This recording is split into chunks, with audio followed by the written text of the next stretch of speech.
So it seems God's chosen one have just been attacked by the Houthis. Now, the Houthis, allegedly, are a ragtag organisation of people who don't particularly like Israel. And if I'm right in saying this, these were the ones that were also attacking boats that were going down the old canal.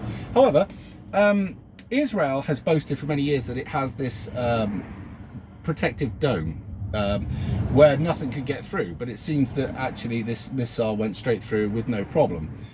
Apparently it covered a stupid amount of mileage in about 12 minutes, so it seems they've got no defence. There's a few questions that spring to mind at this point, apart from the fact of calling yourself God's chosen one. We'll get to that in a minute. They have the Samsung option, which is that if anybody attacks them, they attack everybody else within firing distance and take everybody with them. This being that if anybody should try to attack them, everybody else has to defend them or they'll kill them. Not the most neighbourly, but there again, I suppose, they don't get on with a lot of the people they're surrounded by. Now, for many years, the Americans and the British and everybody else have fought their battles for them, but it's not the case. The question is, where did they get this missile from, these Houthis? Okay, and what now? Because this does actually change everything. Are they going to go down the old Samsung road, or are they not? Was that all just talk? Did they get it from the Russians? Did they get it from the Chinese? Or did they get it from Iran, who allegedly doesn't have them, but was apparently, according to a person I know, trying to flog something similar about a year ago? Who knows? Now, the other one, calling yourself God's chosen one, clearly didn't read the Bible, because under God, we're all born equal. So he wouldn't have chosen any one people, would he now? So that's kind of awkward, isn't it? And it just strikes me as, why is it that these people manage to get into conflict wherever they go? If I went into 109 pubs and got kicked out of every pub, you'd have to ask, is it the pub, is it the landlord, or is it me? That's just a question I'm asking.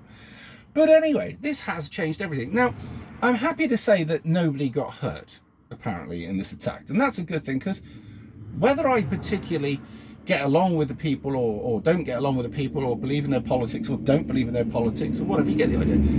I don't wish anybody harm. I do wish they might be, or I wish that people within the world would kind of get along a bit more, which is why I'm wondering whether Kamala Harris might actually be a great idea. Bear with, right? Now, Kamala Harris managed to suck her way to power. This would tell me that she's incredibly good at it, because, you know, many people have had that given to them in their life, but to actually have managed to get to such a position of power from the background that she had means that she must be the best at it. Now, I'm thinking to myself that maybe if, say, for instance, she becomes the president and then has a private meeting with Putin or many other world leaders and uses her excessive skills, maybe a lot of ground could be made up, and maybe we could all get along a bit better and we could stop some of the wars. Of course, I am taking the piss. However, I did see a video clip of her boasting that they don't have any frontline troops in active service. And it was being watched by a bunch of frontline troops saying, really? Then what the fuck are we? But there again, this is also a woman that's proud herself on being able to give transgender operations to people in prison. I think it's in California. I might be wrong. So there it is. Sorry I haven't been able to put out much content. This is keeping me flat out. It really is.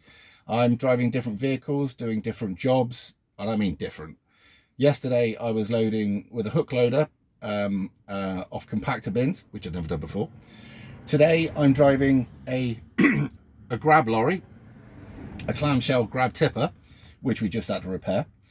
Tomorrow I will be driving a flatbed beaver tail, recovering vehicles, etc. So it's definitely varied, but there are some long hours, and obviously I'm learning, so it's not very easy. I've actually had to pull over, which obviously some of you will be happy about because you don't like me driving while I do videos, but whatever. So there we are. Everything went well on the weekend. If you know, you know. And so we'll be having more happy weekends. But I do hope at some point that I could actually do a stream. But also, since this person owns a pub, then I might actually be able to have a get-together at some point, maybe one day, with you lot in that pub, because it's not going to get stopped, is it? So that's a thought. Anyway, hope you're all fit and well. There's lots going on in the world at the moment, but I have to say that I'm actually, like some of you, enjoying a bit of life when I get 5 minutes from work, because work is all the time. And yeah, I'm happy. So there you go. And since we've done the bite test, we're knocking the medication on the head. So that's good too. And my mates reckon I'm starting to lose a little bit of weight because I'm in work. So that's good also. So that's me. You've caught up with what I'm doing, and I've let you know about old Happy Israel. And yeah, those people out in the Middle East, they've always fought. Always. I suppose when you look at it, right, you go back, not that far back, and there was little wars going on all over the place all of the time. And then there were some places that decided to get a little bit more civilized and use diplomacy and fought less. But if you look at the First World War, the Second World War, and other things like that, you know, no place is immune from war. But it does seem that if you have yourself a nice, decent bout with religion, and religion comes above everything else, then you generally, like we've seen what's going on in the UK, going to see trouble, because these people don't give a fuck about your rules. They don't give a fuck about your laws. They don't give a fuck about your feelings or anything else. They are purely driven by their ideology and gaining power and making you a subject of that power. That is to say that you will be under their boot. This seems to be the way. And it's amazing that how many of our British politicians at the moment would be happy to see old people freeze to death during the winter while they put up people who hate us. There's going to be a lot of questions. One of the local massive hotel chains that's near me had loads of migrants, and they've managed to, or the locals have managed to get that stopped. But there was a person who bought a property near where my yard is. It was a manor, 1.2, 1.3 million, a few years ago. Bought it, and within the first year of having migrants in it, had paid it off. Imagine that. And so since then, has been earning serious bank by selling out his fellow countrymen. Now I'm wondering, in the future, should there be a turn? Should there be a shift in politics? Should there be a way that actually the people of this country get listened to and start getting what they want? What would happen to these people within the social society? Will these people be shunned?